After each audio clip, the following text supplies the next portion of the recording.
जय हिंद बच्चों। A good teacher teach from the heart, not from the book.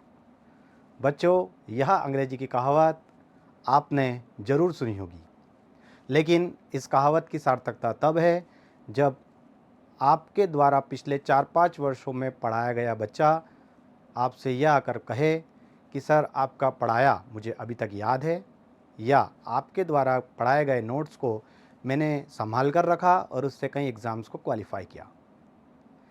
Yes बच्चों, दिल से पढ़ने और पढ़ाने की इस कड़ी में मैं Bhupendra Yadav, chemistry teacher, Atharva exam wise के डिजिटल प्लेटफॉर्म पर आपका स्वागत करता हूं। अथर्व एग्ज़ाम वाइज एक ऐसा प्लेटफॉर्म जिसने एडमिनिस्ट्रेटिव सर्विसेज में तो अपना अभूतपूर्व योगदान दिया ही है, अब आपके सामने प्रस्तुत है NCERT based exam like olympiad या एनडीए, जेईई, नीट, या फिर ऐसे बच्चे जो एमपीपीएससी या यूपीएससी की तैयारी कर रहे हैं और जो अपने साइंस को मजबूत करना चाहते हैं, उनके लिए हम बहुत अच्छे एनसीईआरटी बेस्ड यूनिक टॉपिक पर यूनिक लेक्चर्स प्रोवाइड कर रहे हैं। आज के इस लेक्चर में केमिस्ट्री से रिलेटेड कुछ बेसिक कॉन्सेप्ट्स को मैं आपको बताऊंगा, जिसे जानना आपको बहुत ज़रूरी है।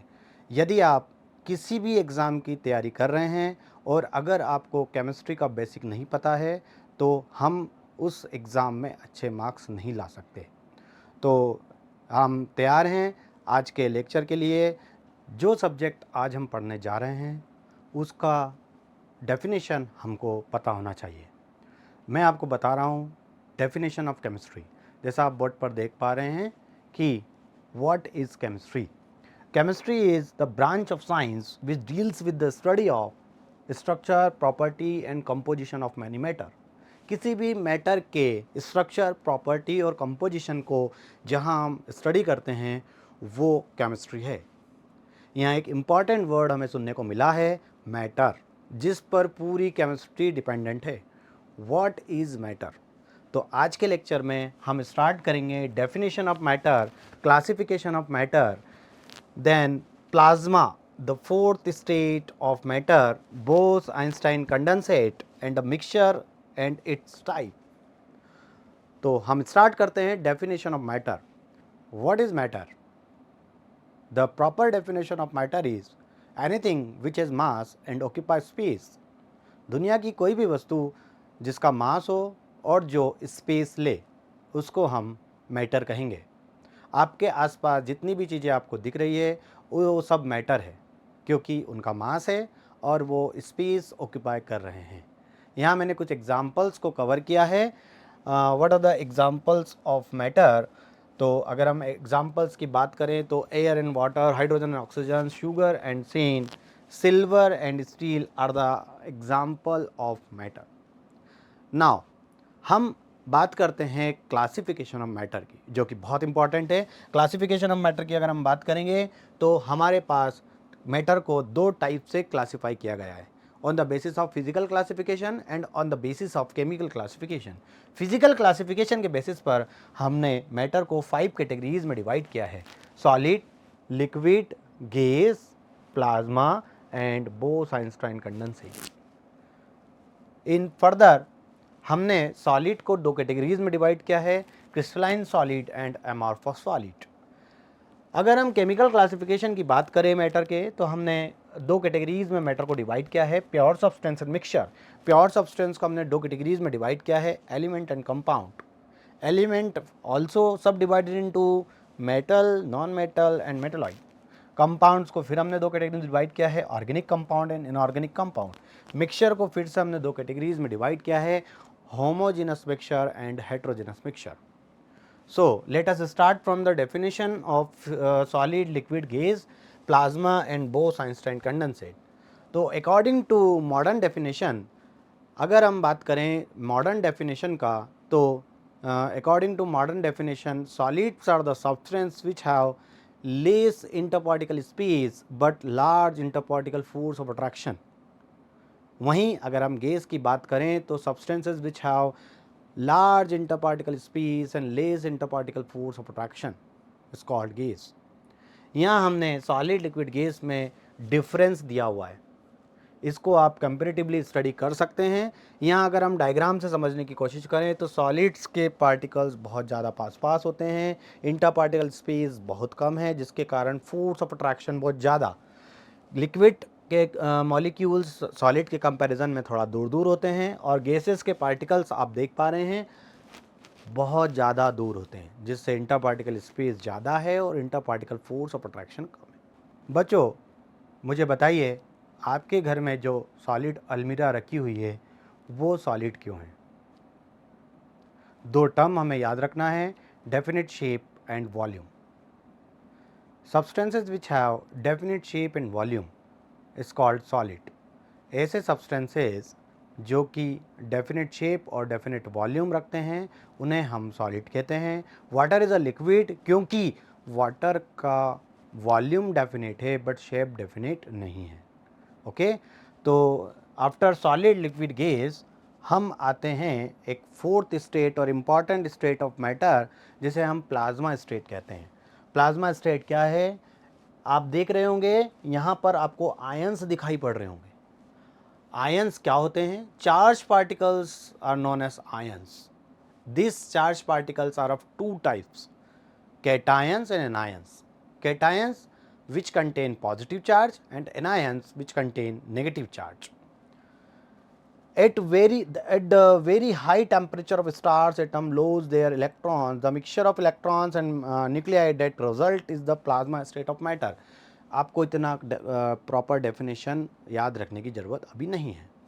आपको बताना है प्लाज्मा स्टेट क्या है। जब आप सॉलिड को हीट करते हैं तो वो लिक्विड में कन्वर्ट होता है, लिक्विड को हीट करते हैं तो गैस में कन्वर्ट होता है, और जब आप गैस को एक कंटेनर में लेकर बहुत ज़्यादा डिग्री सेंटीग्रेड टेम्परेचर पर हीट करते हैं तो आप देखते हैं more than 5000 more than 10,000 degree centigrade temperature के बाद गैसियस से कुछ आयोनाइज फ्लोरोसेंस रिलीज होते हैं, कुछ रेज रिलीज होती है। अल्टीमेटली हम कह सकते हैं कि जब हम गैस को बहुत ज़्यादा टेम्परेचर पर हीट करते हैं तो उसमें इलेक्ट्रॉन्स रिमूव होने लगते हैं। इलेक्ट्रॉन्स रिमूव होना इट मीन्स इलेक्ट्रॉन्स का एमिशन होना, मतलब नेगेटिवली चार्ज आयंस का रिलीज होना। जब नेगेटिवली चार्ज आयन रिलीज हो रहा है इट मीन्स उस पर्टिकुलर गैस में पॉजिटिवली आयन चार्ज भी प्रेजेंट है। इट मीन्स गैस क्या हो गई है? गैस हो गई है आयोनाइज्ड। तो अगर हमें सिंपल डेफिनेशन अगर बतानी हो तो हम बोलेंगे ionised state of any matter. Ionised state of any matter is called plasma state, या फिर हम बोल सकते हैं super heated state of any matter is called plasma state. Plasma state का अगर हमसे पूछा जाए कि क्या एग्जाम्पल्स है या हमने कहाँ देखा है, सन, स्टार, इंटरस्टेलर नेबुले, ये सब प्लाज्मा स्टेट में प्रेजेंट है। लावा हमारा प्लाज्मा स्टेट में अवेलेबल है। तो प्लाज्मा स्टेट हमारी है ionised state of any matter. जब गैस के पार्टिकल्स आयोनाइज हो जाए उस स्टेट को हम बोलते हैं fourth state of matter which is called plasma state. अगर हम फिफ्थ स्टेट की बात करें, बोस आइंस्टाइन कंडेंसेट, तो Bose Einstein condensate is the super cooled of state of any matter. Super cooled state means जब हम गैस के पार्टिकल्स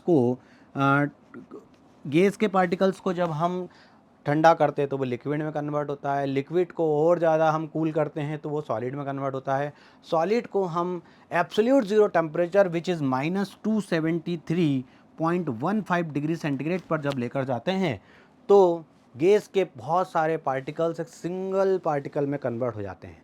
इस सिंगल एटम की स्टेट को ही हम बोस आइंस्टाइन कंडेंसेट स्टेट बोलते हैं, या फिर हम बोल सकते हैं super cooled state of any matter is called plasma state. सबसे पहले 1920 के आसपास हमें बताया था इंडियन साइंटिस्ट सत्येंद्र नाथ बोस ने, उनका साथ दिया था अल्बर्ट आइंस्टाइन ने। बाद में 2001 में कर्नेल और एक और उनके सहयोगी, कर्नेल एंड उनके सहयोगी दोनों ने मिलकर इस स्टेट के बारे में क्लियरिफिकेशन दिया था। इसलिए इस स्टेट को फिफ्थ स्टेट ऑफ मैटर बोलते हैं। चूँकि इसका क्रेडिट जाता है सत्येंद्र नाथ बोस और आइंस्टाइन को, इसलिए उन्हीं के नाम पर इस मैटर का नाम रखा गया, इस स्टेट का नाम रखा गया Bose Einstein condensate. Now on the basis of chemical classification के बेसिस पर हम दो टाइप से हम बात कर लेते हैं crystalline solid and amorphous solid is important for competitive exam. Solids are the two types, so amorphous solid and crystalline solid. What are crystalline solid? Solid which have definite shape and geometry are called crystalline solid. जैसा कि आप diagram में देख पा रहे हैं, atoms vibrate in a place in a fixed pattern are called crystalline solid. Atoms vibrate in place in more random arrangements.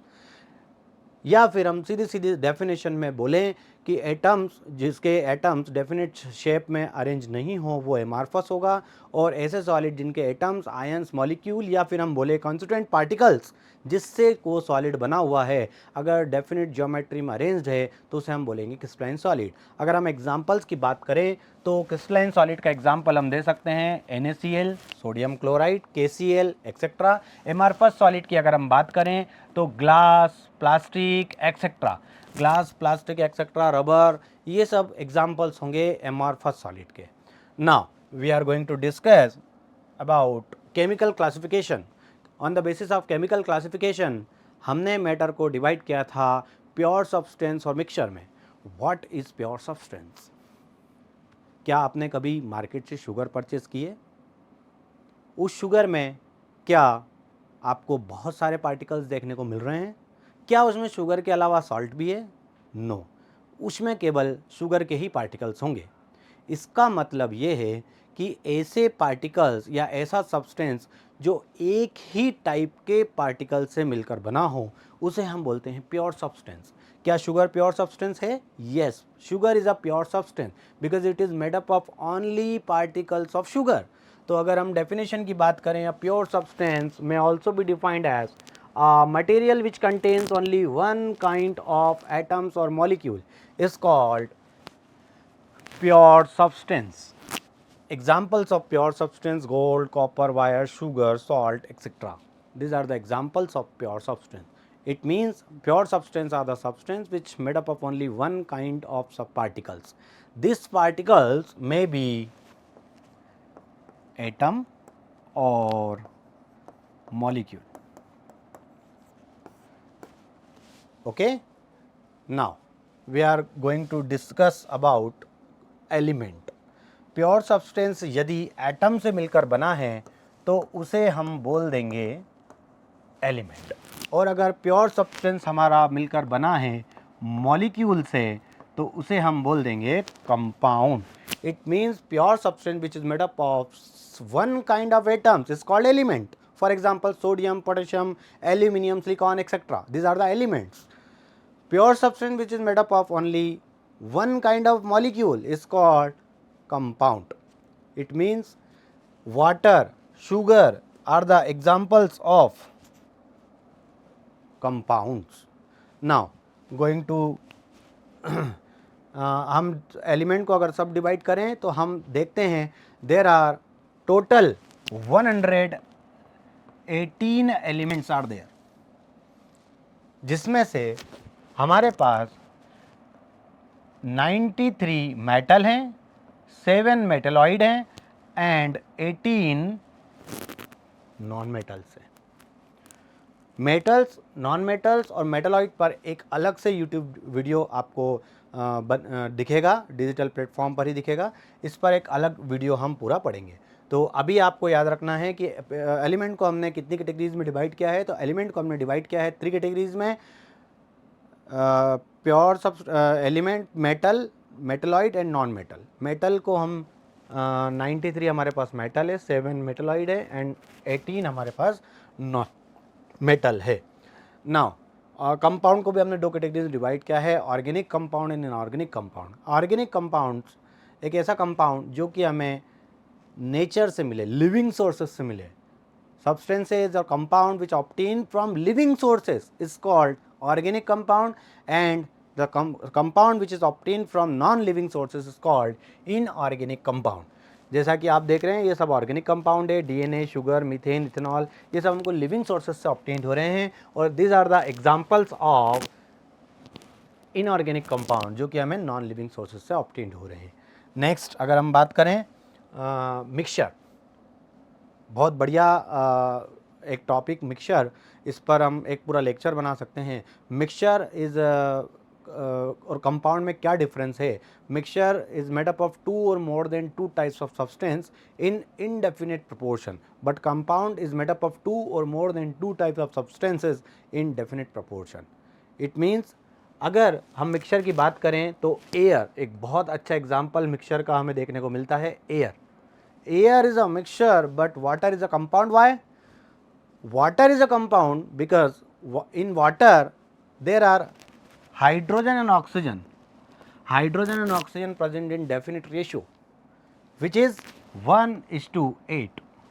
Hydrogen और oxygen water में 1:8 के अनुपात में मिलकर बने होते हैं, इसलिए H2O वाटर कंपाउंड है, जबकि एयर में डिफरेंट गैसेस डिफरेंट प्रोपोर्शन में प्रेजेंट होती है, इसलिए एयर एक मिक्सचर है। तो आपको मिक्सचर के बारे में क्लियरली समझ में आ गया होगा कि एयर मिक्सचर क्यों है, क्योंकि एयर अलग अलग रेशो में मिलकर बनी होती है। एयर में प्रोपोर्शन डेफिनेट नहीं होता है। अगर हम बात करें क्लासिफिकेशन ऑफ मिक्सचर को हमने 2 कैटेगरीज में डिवाइड किया है, homogeneous mixture and heterogeneous mixture. Homogeneous mixture की अगर हम बात करें तो ऐसा मिक्सचर जिसका कंपोजिशन यूनिफॉर्म हो।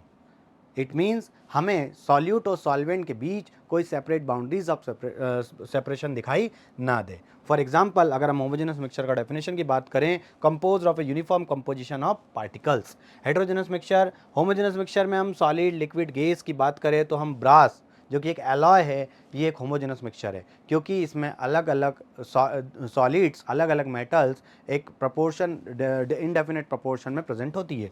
Coffee, air are the examples of homogeneous mixture. Heterogeneous mixture की बात करें तो multiphase substance in a non uniform composition. अगर हमें अलग अलग फेजेस दिखाई दे रही हैं, इसका मतलब वो हेटेरोजेनस मिक्सचर है। हेटेरोजेनस मिक्सचर का अगर हम एग्जांपल देखें सॉलिड लिक्विड गैसेस तीनों फेजेस में, तो salad, ice cubes and smog are the examples of heterogeneous mixture. Solution जो कि एक होमोजेनस मिक्सचर है, आपको दिख रहा होगा वाटर एंड शुगर, और ये शुगर सॉल्यूशन मिलकर बना है। शुगर सॉल्यूशन में हम शुगर और वाटर को अलग अलग डिफ्रेंशिएट नहीं कर सकते। इट मीन्स इनके बीच हमें कोई सेपरेट बाउंड्रीज ऑफ सेपरेशन दिखाई नहीं दे रहा है। जबकि अगर हम बात करें ऑयल एंड वाटर की, तो ऑयल एंड वाटर जो कि हेटेरोजेनस मिक्सचर है, जिसमें हमें ऑयल और वाटर के बीच में एक सेपरेट बाउंड्रीज ऑफ सेपरेशन दिखाई पड़ रहा है। इसका मतलब ये है oil and water is a example of heterogeneous mixture. तो बच्चों, आज के लिए ये जो इम्पॉर्टेंट और बेसिक टॉपिक्स जो मैंने आपको कवर किए हैं, इसको आपको बार बार स्टडी करना है, और इसके आगे हम इन्हीं चैप्टर्स को, इन्हीं टॉपिक्स को डिटेल में पढ़ेंगे। तब तक हमसे जुड़े रहिए। धन्यवाद। जय Hind. For more details and knowledge, contact us and download our app from Play Store. Thank you.